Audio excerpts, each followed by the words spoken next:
Kata Nabi kepada Jibril, apa itu wahai Jibril? Kata Jibril, itulah dunia. Dunia sudah tua, tapi dia tetap juga ingin menampakkan dirinya muda. Dunia ini sudah tua, tak lama lagi akan hancur binasa.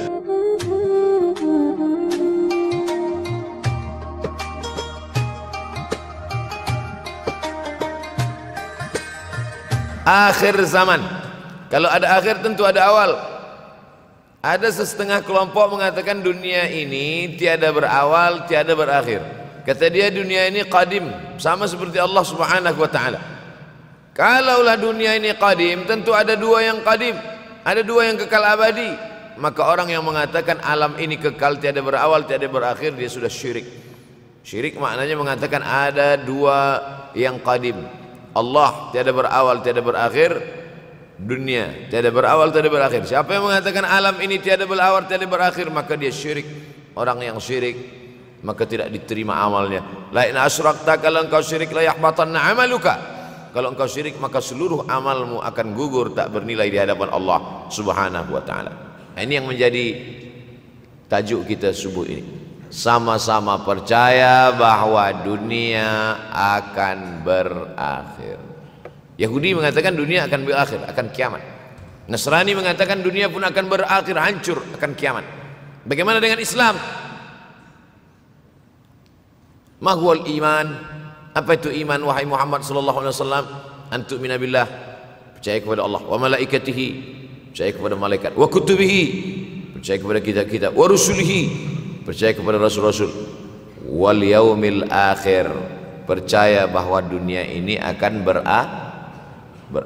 Wa tu'mina billah wa tu'mina bil qadri khairihi wa syarrihi, engkau percaya kepada takdir baik dan takdir buruk. 6. Siapa yang tidak percaya kepada rukun iman yang 6, maka dia tidak lagi diakui sebagai umat Muhammad sallallahu alaihi wasallam.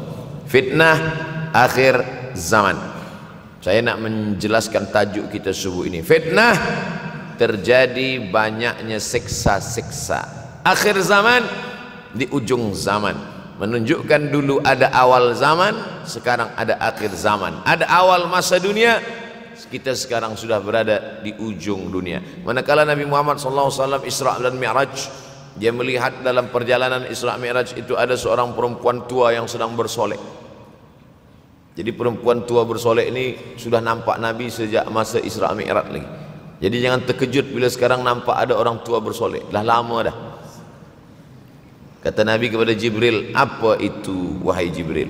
Kata Jibril, itulah dunia. Dunia sudah tua, tapi dia tetap juga ingin menampakkan dirinya muda. Dunia ini sudah tua, tak lama lagi akan hancur binasa. Idza sama'um fatarat, langit terbelah. Wa idzal kawakibun tasarat, planet-planet akan hancur berkeping. Wa idzal biharu fujirat, lautan akan meletup naik ke darat, hancur semuanya. Wa idzal quburu bu'athirat, dan kubur akan dibangkitkan. Semua yang ada di dalam tanah ini akan bangkit. Alimat nafsum ma qaddamat wa akharat. Kenapa tanah ini tidak bergulung? Kenapa tanah ini tidak bergoncang? Kenapa kulit tanah ini tetap stabil? Sebab ada pakunya. Seperti kertas yang ditempel di dinding, datang angin kencang, manakala angin kencang datang, kertas tak bergoyang sebab ada pakunya. Apa paku tanah ini? Surah An-Naba juzuk 30. Wal jibala autada, kami jadikan bukit-bukit, gunung-gunung sebagai autada, pasaknya. Kalau kita membuat kemah, ada tiang. Tiang ini bergoncang. Bagaimana supaya tiang ini tidak bergoncang? Pasang pasak-pasak di tepi tiang. Pasak dunia ini adalah bukit-bukit. Kalau kita menengok ada bukit, maka sebenarnya sepertiganya saja yang ada di atas. Bukit yang besar di atas itu sepertiga, 2/3 bukit terhunjam, tertanam ke dalam tanah. Wal jibala autada. Tapi sampai masanya nanti bukit ini akan tercabut.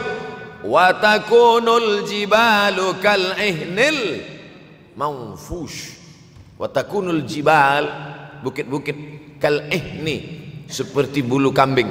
Manfush, bulu kambing yang dihembus angin. Hebatnya ayat-ayat Al-Quran itu, Allah memilih kata-kata sesuai dengan keadaan.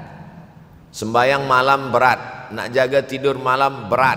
Kata berat bangun malam itu mengucapkannya pun berat. Wa minal laili fatahajjad. Tahajjud berat. Sebagaimana beratnya jaga tengah malam, begitu Allah pilihkan kata yang berat. Tahajjud berat. Wa takunul jibalu kal'inil manfush. Wa takunul jibal, bukit-bukit, gunung-gunung yang besar, yang berapi, kal jibal, kal ihni, seperti bulu kambing. Manfush. Nun berjumpa dengan fa, fa mengeluarkan angin, shin pun menghembuskan angin. Ambil bulu kambing, letakkan di tapak tangan, kal ihnil manfush.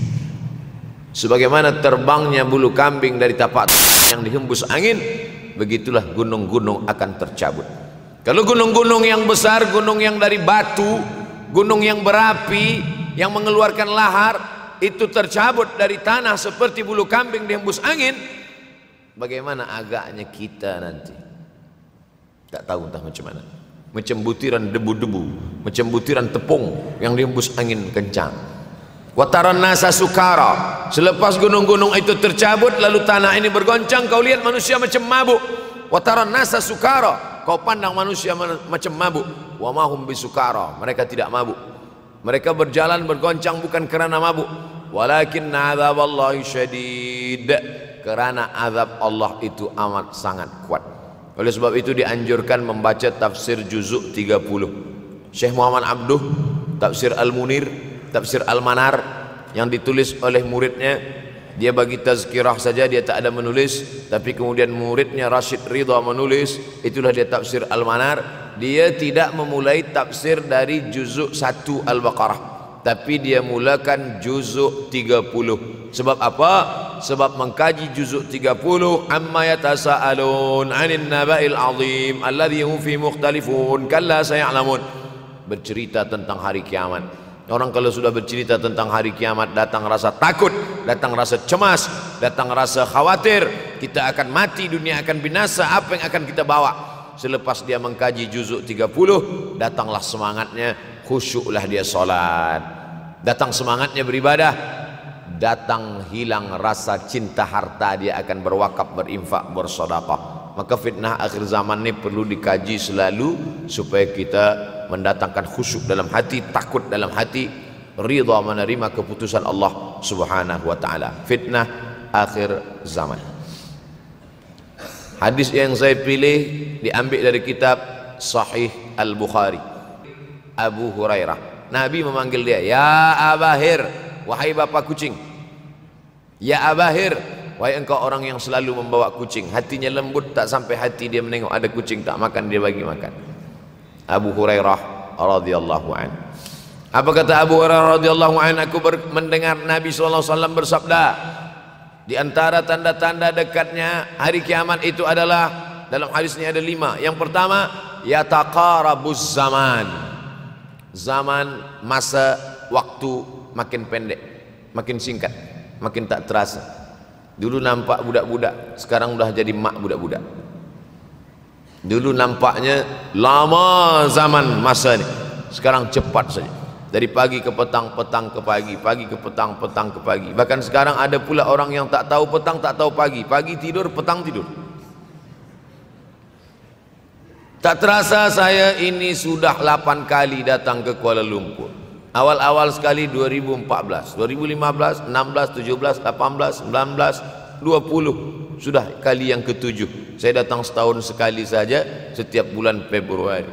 Bulan Februari datang, rupanya dah yang ke-7 kali. Bulan Februari. Ini saya bagi tahu supaya kita semua faham. Saya datang bulan Februari, supaya tak datang balik, datang balik, datang balik, datang balik. Sekali datang dari tarikh 2 hingga 9, pusing, pusing, pusing, pusing, balik. Rupanya sudah kali ke-7, ke-8 kali datang menyampaikan tazkirah. Tak terasa. Dulu saya datang kemari belajar di UKM tahun 2003. Sekarang sudah 2020, 17 tahun. Tak terasa. Yataqarabuz zaman. Tanda-tanda kiamat, fitnah akhir zaman sudah dekat adalah yataqarabuz zaman, kata Nabi SAW. Waktu tak terasa, tak terasa dah engkau dah datang aja. Tak terasa waktu begitu cepat, engkau sudah datang saja nak menagih hutang, kata. Orang berhutang ni pun rupanya tak terasa juga orang datang. Yang memberi pinjaman pula terasa lama betul. Apakah beza antara 5 minit dulu dengan 5 minit sekarang? Sama. Apakah beza antara 24 hours, 24 jam dulu dengan 24 jam zaman Nabi dengan 24 jam zaman sekarang? Sama, tak ada beza. Mataharinya sama, bulannya sama, buminya sama. Yang berkeliling mengelilingi matahari sama. Apa yang membuat berbeza? Apa yang membuat zaman itu yataqarabuz zaman? Ada hal-hal yang membuat kita sibuk. Dulu tak ada google.com, dulu tak ada Facebook, dulu tak ada Twitter, dulu tak ada BBM, dulu tak ada Instagram. Sekarang waktu habis. Bila kita tanya orang mana yang lebih lama, 5 minit atau 50 menit, semuanya sepakat mengatakan 50 menit lama, 5 menit kejam. Saya tanya 2 kali, pelajar-pelajar, penuntut-penuntut, mana yang lebih lama, 5 menit atau 50 menit? Semuanya berkata 50 menit lebih lama daripada 5 menit. Lepas tu saya balik, mana yang lebih lama? 5 minit menunggu azan maghrib bulan puasa, 50 menit status FB Instagram. Oh, lebih lama 5 minit menunggu azan maghrib. 5 minit menunggu azan maghrib bulan puasa macam-macam mati jam.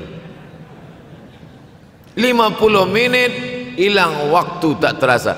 Itu menunjukkan hadis Nabi itu, saya semakin saya baca hadis Nabi makin kuat keyakinan saya, makin kuat iman saya, makin hilang keraguan saya bahwa yang berbicara ini bukan manusia biasa, tapi dia dapat wahyu dari Allah. Wa ma yantiqu anil hawa in huwa illa wahyun yuha, melainkan wahyu dari Allah Subhanahu wa taala. Yataqarabuz zaman, masa begitu cepat berlalu tak terasa. Sebulan seperti sepekan, sepekan seperti sehari, sehari seperti sesaat. Akhirnya kita pun kehilangan waktu, habis. Saya Ustaz Abdul Somad, memang zaman ini tak terasa cepat betul. Rasa-rasa kejap dah bulan Ramadan. Tak terasa baru saja Idul Fitri dah masuk pula lagi. Masya Allah, begitu cepatnya masa berlalu. Maka jangan sampai kita, saya semakin saya baca hadis ini semakin kuat keyakinan saya bahwa Nabi Muhammad sallallahu alaihi wasallam mendapat wahyu dari Allah Subhanahu wa taala. Semakin kuat keyakinan dan keimanan. Kenapa? Seandainya Nabi berkata zaman nanti di akhir zaman itu semakin cepat, semakin dekat, semakin berlalu tak terasa, tapi kemudian zaman yang kita lalui tak sama seperti yang dikatakan Nabi. Mungkin datang juga keraguan dalam hati, betulkah ini? Tapi ternyata 1441 tahun lampau, 1440 tahun yang lalu Nabi mengatakan, dan hari ini terbukti zaman begitu cepat berlalu. Masya Allah, tabarakallah. Hari inilah ditemukan internet, hari ini datang television, hari ini datang WhatsApp, hari ini datang yang melalaikan kita daripada Allah Subhanahu wa taala. Sehingga waktu datang sembang-sembang, cerita-cerita, tengok ini, update ini, tulis ini, tengok ini, pandang ini, habis waktu berlalu. Padahal waktu inilah yang akan ditanya oleh Allah Subhanahu wa taala. 6 kali Allah bersumpah demi waktu. Terbit fajar, wal fajri wa layalin ashr, masuk waktu subuh. Was subhi idza tanaffas, masuk waktu duha. Wad duha wal laili idza saja, masuk waktu siang. Wan nahari idza tajalla, masuk waktu asar. Wal asri innal insana lafi khusr, masuk waktu malam. 2 kali Allah bersumpah demi waktu malam. Wal laili idza saja wal laili idza yaghsha. Kenapa hadis ini yang Ustaz bahaskan? Kami nak mendengar hadis tentang Dajjal dah lahir atau belum? Dajjal dah hadir. Mana bukti Dajjal dah hadir? Kurma bisan tidak lagi berbuah. Bila kurma bisan tidak berbuah, Dajjal dah nak datang. Kurma bisan sekarang sudah berkurang, tak berbuah. Lalu kemudian apa lagi? Ain Zughar, mata air dari Ain Zughar sudah kering. sudah kering. Oleh sebab itu, tapi manakala dulu datang Habib Umar bin Hafiz, saya hadir majelis itu, adalah seorang bertanya, Habib, ya, Imam Mahdi dah lahir atau belum? Saya tengok Habib menjawab, sepertinya dia macam tak suka pertanyaan itu. Kata dia, kita tak perlu mencari-cari dia dah lahir atau belum, kampung dia di mana, dia lahir di hospital mana, dia tak perlu. Yang perlu kita siapkan adalah iman dan takwa pengetahuan kita, supaya kita jangan sampai terkecoh, supaya kita boleh membezakan mana hak, mana batil, mana betul, mana salah, mana lurus, mana bengkok, mana hitam, mana putih. Sehingga dengan istiqomahnya kita beribadah ini, kita boleh membezakan mana Al-Masih yang original, yang asli, mana Al-Masih Ad-Dajjal. Makanya tadi sebelum salam kita berkata, Allahumma inni a'udzubika min azabi jahannam wa min azabil qabri wa min fitnatil mahya wal mamat wa min syarri fitnatil masihid dajjal. Membaca, menghafaz 10 ayat di awal surah Al-Kahfi. Siapa yang menghafaz 10 awal ayat, hadis lain mengatakan 10 akhir, 10 awal 10 akhir, elok dua-duanya. Tapi Masya Allah, tabarakallah, anak-anak kita yang pakai jubah, pakai sorban putih ini, daripada tahfiz Quran, mereka tidak hanya menghafaz 10 awal 10 ujung, dari awal sampai ujung dia hafaz 30 juzuk dia hafaz. Mudah-mudahan anak-anak kita penghafaz Al-Quran. Allahumma ja'al abna'ana wa banatina min huffazil Quran wal hafizat. Jadikan anak-anak kami menjadi para penghafaz Al-Quran ya Allah, supaya selamat dia daripada fitnah Al-Masih Ad-Dajjal. Tapi saya pilihkan hadis tentang yang 5 ini. Dengan 5 ini kalau kita amalkan, insya Allah Allah akan selamatkan kita dari fitnah akhir zaman ini. Yang pertama, manfaatkan waktu, kerana waktu di akhir zaman ini yataqarabuz zaman, kerana waktu semakin dekat tak terasa hilang berlalu. Maka isilah waktu ini dengan ibadah.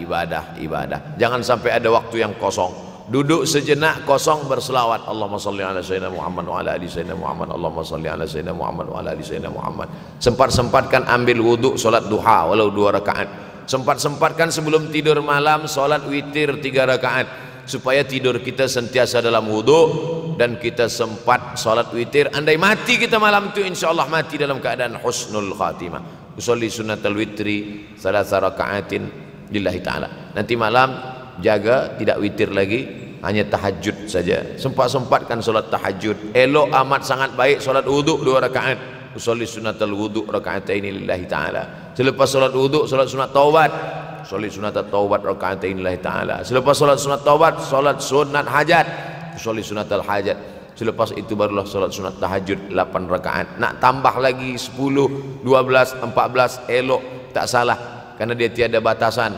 Adakah sahabat Nabi yang melakukan ini? Ada. Qatadah bin Nu'man dari selepas Isya sampai azan subuh. Imam Ahmad bin Ambal dari selepas Isya sampai azan subuh. Bahkan mereka menghatamkan Al-Quran dalam tahajud mereka. Maka bahkan ada imam yang disebut dengan As-Sajjad, kerana banyak sujud kepada Allah Subhanahu wa ta'ala. Kerana akhir zaman ini godaan begitu besar. Dulu orang tengah malam tahajud, jam 2 malam, jam 3 malam dia bangun, kerana dia membaca hadis sab'atun yudhilluhumullah. Ada 7 golongan yang mendapatkan naungan Allah. Yauma la dhilla illa dhilluh. Hari itu tak ada naungan kecuali naungan Allah. Rajulun, ada seseorang, zakarallah, dia berzikir mengingat Allah, khalian, di tengah malam tak ada manusia. Fafadat ainahu, menetes air matanya.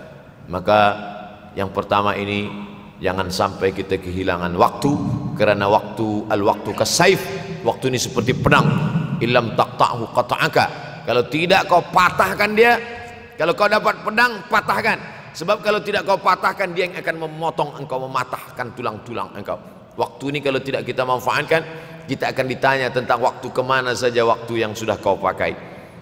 Inna sam'a, pendengaran, wal basar, penglihatan, wal fuad, hati, kullu ulaika kana anhu mas'ula. Semua akan disoal, semua akan diminta tanggung jawab di hadapan Allah. Kemana waktu yang sudah aku bagi dulu engkau pakai? Yang pertama nanti ditanya, la tazulu qadama 'abdin yaumal qiyamah. Kaki anak Adam tidak akan bergeser, tidak akan beralih dari tempat tegaknya pada hari kiamat, hatta yus'al, sampai dia disoal, sampai dia ditanya. La tus'alunna yauma idzin 'anin na'im. Banyak yang akan ditanya nanti. Tapi Nabi bagi tahu di antara yang akan ditanya dari sekian banyak nikmat itu 4. Yang pertama, an umrihi fima afnah. Umur kemana engkau habiskan? Hari ini ada anak-anak muda belia umurnya 17 tahun. 17 tahun habis menghafaz Al-Quran. 17 tahun habis iktikaf dalam masjid. 17 tahun habis berzikir, berjubah, bersorban, mengabdikan ilmu, berkhidmat kepada ulama. 17 tahun habis. Tapi ada pula yang dibalik, 71 tahun habis. Rumah, office, kopi, rumah, office, kopi, rumah, office, kopi, batuk, mati, habis. Apa yang dapat kita bawa menghadap Allah SWT? Yang pertama, yataqarabuz zaman. Yang kedua adalah wa yanqusul ilmu semakin berkurang. Kalau sudah ilmu berkurang, apa yang bertambah? Jahil. Kalau ilmu bertambah, jahil berkurang. Kalau ilmu berkurang, jahil bertambah. Mana ada orang jahil cakapnya didengar orang? Saya dulu awal-awal membaca hadis ini, wa yanqusul ilmu berkurang, jahil bertambah. Rasanya tak mungkin, tak logik, tak masuk akal. Mana ada orang tak berilmu cakap dia didengar? Sekarang baru saya faham. Dulu orang tak berilmu ditinggalkan orang. Sekarang orang tak berilmu asal dia pandai berbicara, dia akan didengar orang. Bahkan orang jahil pula punya channel. Apa namanya? Jahil.com. Orang jahil punya channel. Banyak pula follower dia daripada follower kita. Banyak pula viewer dia daripada viewer kita. Sebab apa? Sebab yang menyaksikan tiada berilmu, yang berbicara tiada ilmu. Oleh sebab itu maka kita galakkan menuntut ilmu di majlis-majlis ilmu. Untuk apa Abdul Somad sudah berumur 43 tahun pun masih pergi juga lagi ke Sudan belajar? Apa yang nak dicari ini? Tak lain tak bukan, mudah-mudahan kita termasuk orang yang sampai akhir hidupnya mencari ilmu, insyaAllah. Saya datang kemari bukan niat mengajarkan ilmu. Saya datang ke Malaysia tetap niatnya belajar mencari ilmu. Man salaka tariqan, siapa yang melangkahkan kaki melalui suatu jalan, yaltamisu fihi ilman, siapa yang melalui suatu jalan niatnya untuk mencari ilmu, sahalallahu lahu bihi tariqan ilal jannah, dimudahkan Allah jalannya menuju surga. Innallaha la yantazi'ul ilma intiza'an. Innallaha la yanzi'ul ilma intiza'an.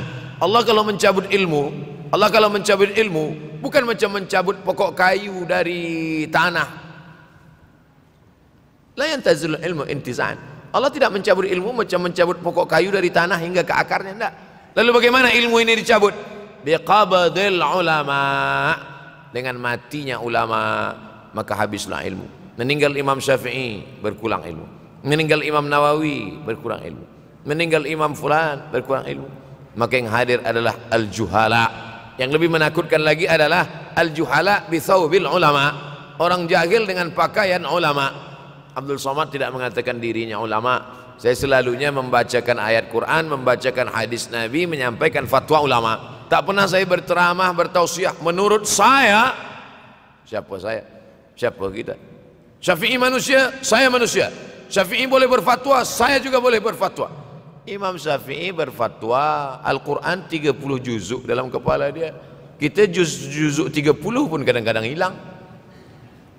Imam Syafi'i balik dari masjid ke rumah, dia tutup telinga. Datang orang bertanya, Syafi'i, ya, kenapa engkau tutup telinga? Sebab bila aku dengar dari masjid ke rumah, semua yang aku dengar masuk tu semua aku ingat. Aku takut dia ingat di dalam, maka aku tutup.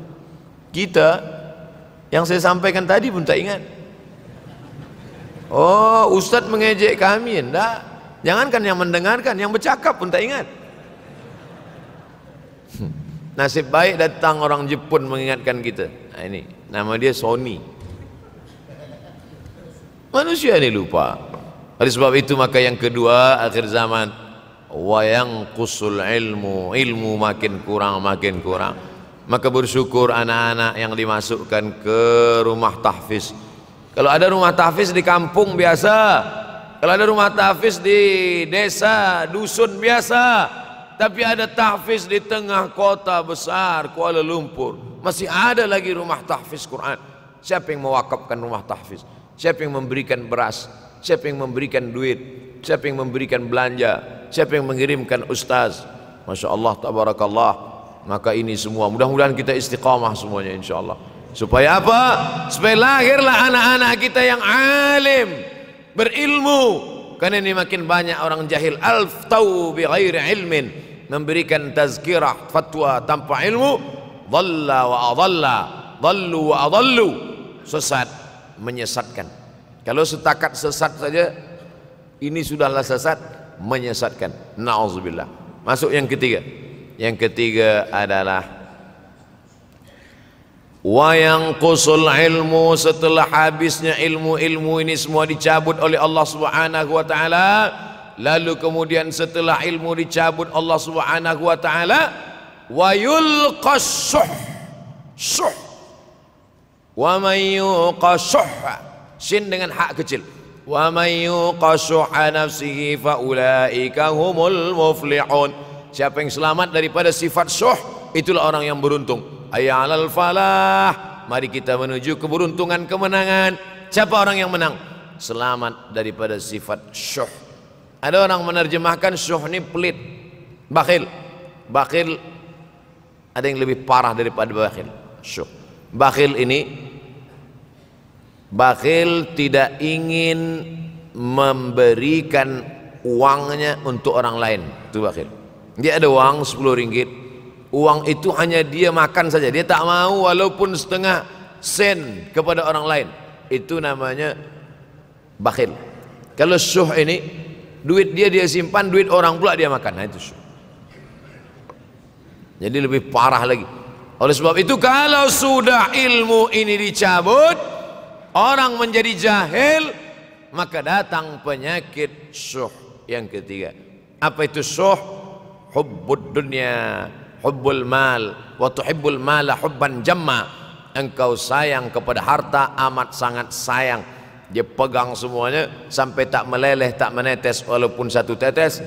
Akhirnya mereka inilah pendusta-pendusta agama. Ara'aital ladzi yukadzibu biddin, tahukah kamu siapa itu yang mendustakan agama? Fadzalikal ladzi yad'ul yatim, mereka itu yang membiarkan anak yatim.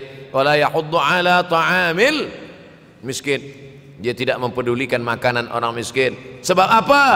Bukan sebab tak ada harta, sebab syuh. Kenapa syuh? Sebab tak ada ilmu. Tak ada ilmu tentang akhirat. Dia pegang, dia pegang, dia pegang, dia simpan, mati, habis. Yang dia bawa hanyalah 1, 2, 3 helai kain kafan saja. Itulah mengapa Sultan Turki, Sultan Muhammad Al-Fatih, Sultan Abdul Hamid, coba tengok gambar Sultan Muhammad Al-Fatih, Sultan Abdul Hamid Turki dulu. Sorban dia besar-besar. Saya dulu terkejut, lama saya tengok, kenapa sorban orang Turki ini besar-besar. Lama-lama saya baca, rupanya sorban orang Turki itu kain kafan. Tuan-tuan balik dari sini beli kain kafan 2 meter, ikatkan kepala, bawa sembahyang supaya ingat mati. Bolehkah menyiapkan kain kafan? Baca kitab Tambihul Mughtarrin, peringatan bagi orang-orang yang tertipu. Di situ ditunjukkan banyak ulama, bahkan mereka menggali tanah di dalam rumahnya. Malam-malam dia tahajud, selepas tahajud dia duduk di dalam tanah itu supaya terasa bagaimana rasanya mati. Gali tanah 2 meter, masuk ke dalam. Tapi kalau nak buat itu kita saja dengan Allah. Jangan pula, banyak juga orang sekarang udah gali tanah masuk ke dalam, streaming pula. Hai guys, nak rasakan mata, mana boleh terasa. Kita saja masuk ke dalam, rasakan macam mana rasa. Sebab kalau cakap saja, marilah kita ingat mati, takutlah kita pada mati, kita tak tahu bagaimana rasa mati. Kalau nak merasakan bagaimana rasa mati, nanti kalau ada orang mati meninggal dunia, masuk kita ke dalam, kita sambut jenazah, kita letakkan, kita duduk, rasakan. Ketika Fatimah meninggal, Fatimah emak Sayyidina Ali meninggal, Nabi masuk ke liang lahat. Masuk Nabi ke liang lahat, Nabi berdoa di dalam. Ketika Utsman bin Maz'un meninggal, Nabi masuk ke dalam, Nabi pegang jenazah Utsman bin Maz'un, meleleh air mata Nabi turun ke misai, turun ke janggutnya, turun menetes sampai ke bawah. Merasakan bagaimana rasanya di dalam. Dulu saya pernah berjumpa dengan seorang pemuda, telinga dia pakai anting subang, Lalu kemudian saya tengok banyak tato dia. Saya tanya, macam mana cerita awak bertaubat dulu? Mak saya meninggal, Ustaz Abdul Somad. Lepas tu saya tegak di tepi kubur. Macam ada yang menolak saya dari belakang, masuk saya ke dalam. Masa masuk itulah terasa sejuk di kaki, datang rasa takut saya. Makanya kalau ada orang yang sudah kita bagi tazkirah, bagi nasihat tak juga, nanti ada orang meninggal, bawa dia agak dekat, senggolkan sikit jatuh. Gitu caranya supaya kita terasa mati ini, supaya apa? Hilangkan penyakit syuh, cinta harta, takut mati, dan membuat kita menjadi bakhil, pelit, na'udzubillah. Yang keempat, wa tazharul fitan. Ini yang terkait dengan tajuk kita yang keempat, wa tazharul fitan. Banyaklah fitnah, siksa. Dulu masa saya kelas 1 madrasah tahun 1990, berkumpullah kami bersama-sama dengan cikgu mengkaji masalah apa? Masalah Bosnia Herzegovina, mengamuk Slobodan Milosevic, menghancurkan umat Islam di Bosnia. Sampai ada yang meminta fatwa kepada Syekh Yusuf Al-Qardawi, bolehkah perempuan yang perempuan Bosnia yang dirogol tentara Serbia hamil, bolehkah dia menggugurkan anaknya? Kata Syekh Yusuf Qardawi, tak boleh. Maka dia biarkan saja anak itu lahir dan dia tidak dianggap berdosa karena ini sudah takdir Allah Subhanahu wa taala. Bagaimana mereka dibunuh? Maka makin banyaklah selepas Bosnia datang pula yang terjadi di Rohingya, di Uighur. Umat Islam berkumpullah, presiden-presiden negeri Islam di Kuala Lumpur. Erdogan datang, kumpul semuanya membahas bagaimana nak menolong Muslim Uighur. Rupanya umat Islam pun tak sanggup nak menolong. Apa yang boleh dilakukan di Uighur? Berdoalah umat Islam. Rupanya Allah kalau mau menolong mudah saja. Mudah saja Allah menolong. Tidak datang rudal skat, tidak datang tentera, tidak datang senjata, cukup datang corona, selesai. Allah Subhanahu wa taala, wa makaru wa makarallah. Mereka membuat tipu daya, Allah balas dengan tipu daya yang lain.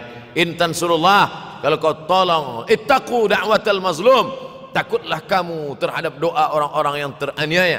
Fa innahu laisa bainahu wa bainallahi hijab, karena di antara dia dengan Allah tak ada hijab sama sekali. Wa yakthurul wa tazharul fitan, banyaklah fitnah. Yang terakhir, yang kelima, wa yakthurul haraj. Wa yakthurul haraj, banyak terjadi haraj, kata Nabi. Sahabat pun bertanya, ya Rasulullah, wa mal haraj? Apa haraj itu ya Rasulullah? Kata Nabi SAW, al-haraj al-qatlu. Nanti di akhir zaman itu akan banyak pembunuhan. Dulu pun banyak juga pembunuhan, tapi tak banyak sekarang. Pembunuhan di Palestina sampai sekarang tak berakhir. Pembunuhan Rohingya tak berakhir. Pembunuhan di Uighur, pembunuhan. Dulu imam-imam masjid, imam salat tarawih dulu di Masjidil Haram, Allahumma ansuril Islam wal muslimina fi Palestin. Dulu satu aja. Selepas itu bertambah, Allahumma ansuril Islam wal muslimina fi Palestin wa Suriah. Selepas itu bertambah lagi, Allahumma ansuril Islam wal muslimina fi Palestin wa Suriah wal Yaman. Selepas itu bertambah wa Uighur wa, akhirnya wa fi kulli makan.